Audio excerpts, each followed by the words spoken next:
Philadelphia News, team of my heart. You waited all offseason, didn't you?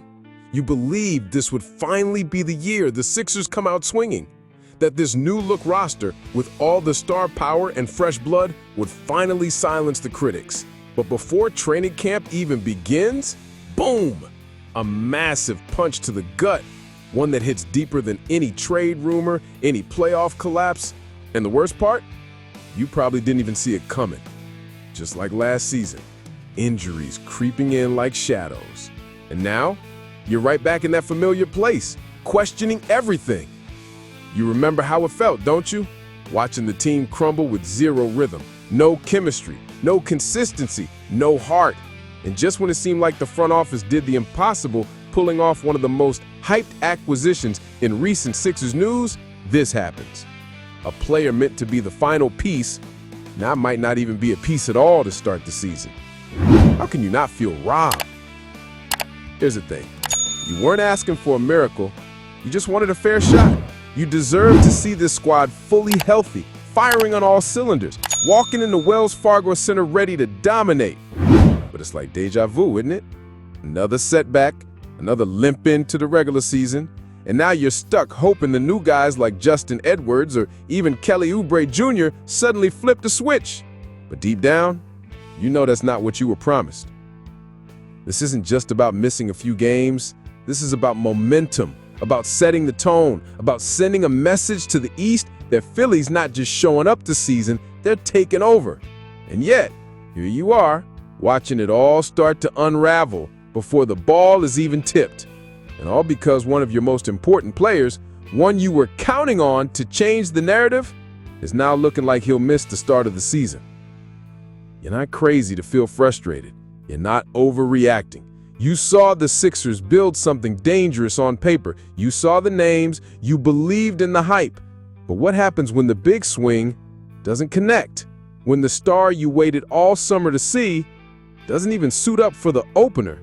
The offseason additions were supposed to change the game.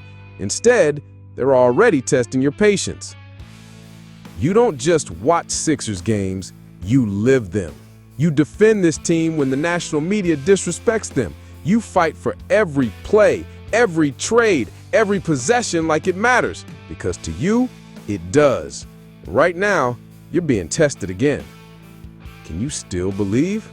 Can you still trust this group even when the cracks are starting to show before tip-off? This injury is not just physical, it's symbolic.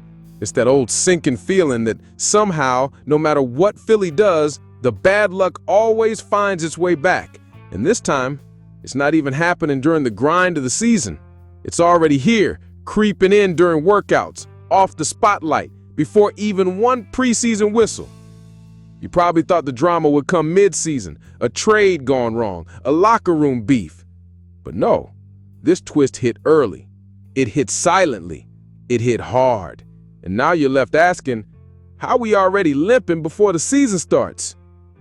What makes this thing even more? The timing. The East is wide open. The Celtics don't look invincible.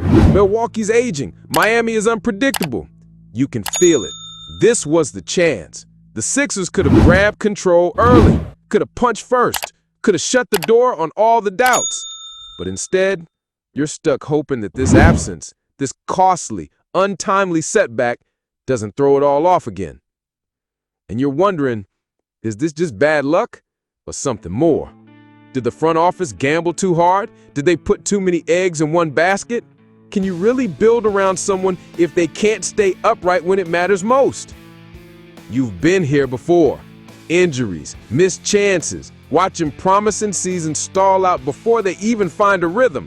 And now, with all eyes locked on Philly after a flurry of Sixers news updates and off-season buzz, you're already bracing yourself. Because if this situation gets worse, you and I both know it could all start spiraling. So now the question is, how long can you hold your breath? How long can this team survive without the piece they went all in on? And more importantly, will this finally be the moment you say enough is enough? And here's the part that really hits you in the gut. It's not just anyone. It's him, the one you waited for, The one you told yourself would make everything different. The veteran who's been through wars in the West, who was supposed to bring leadership, clutch shooting, and composure in moments where this team always crumbled. You don't just remember his signing, you celebrated it, you bragged about it. And now, he's not even going to be there on opening night. You might be asking yourself, how does this always happen to us? You gave this franchise your time, your energy, your heart, and once again, you're left wondering if what you were promised is already slipping away. It's not fair. It never is. And you shouldn't have to go through it again. But here we are, you and me, back in that familiar spot, holding on to faith while watching Sixers news updates give you more pain than promise. And no, this isn't a minor setback. This isn't just a tweak. He had knee surgery. Surgery, man. In the summer, before training camp. That's not just a red flag, that's an alarm blaring so loud it echoes through the entire Eastern Conference. And if you're thinking, here we go again, you're not alone. Look around. There are no Gershon Yabusele anymore. The forward rotation is hanging by threads. They've brought in names like Justin Edwards and Kelly Oubre Jr., but let's be honest, you know that's not enough to carry the weight.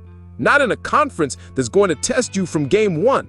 And when the one guy who was supposed to be the difference is already sidelined, what do you really have left? This is where reality kicks in. You're not just missing a name, you're missing spacing, perimeter defense, shot creation, star power. That's what Paul George was brought in to deliver. And now, he's sitting in street clothes while you, the fan, once again, carry the emotional burden of another season starting in chaos.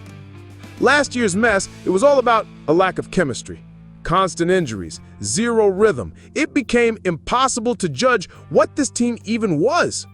And now, instead of turning the page, you're seeing a repeat of the same painful story. George was supposed to help fix that, but if he's not even available, what happens next? I know what you're thinking. They should have seen this coming. And maybe they should have. Maybe going all in on a 35-year-old with mileage and history wasn't the smartest long-term play. But you and I both know this wasn't about 5 years from now. This was now or never. A win-now move to go toe-to-toe with Boston, to stop Giannis, to take back the East. And now, it's looking like a gamble that might cost more than the team could afford.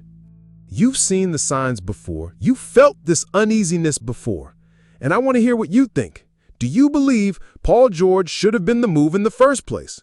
Or do you think the front office rushed it because they were desperate to make a splash? Drop your thoughts in the comments. I want to know if you're still riding with this core. Comment the word trust if you've made it this far and still believe this team can fight through it. Let's see how many of you are still holding the line for this squad. And listen, if you care about the truth behind every trade, every injury, and every Sixers news update that affects this franchise we love, then hit that subscribe button right now. Smash that bell too so you never miss when something crucial breaks. Because trust me, this season is already getting wild, and you deserve to know it all before it hits the court.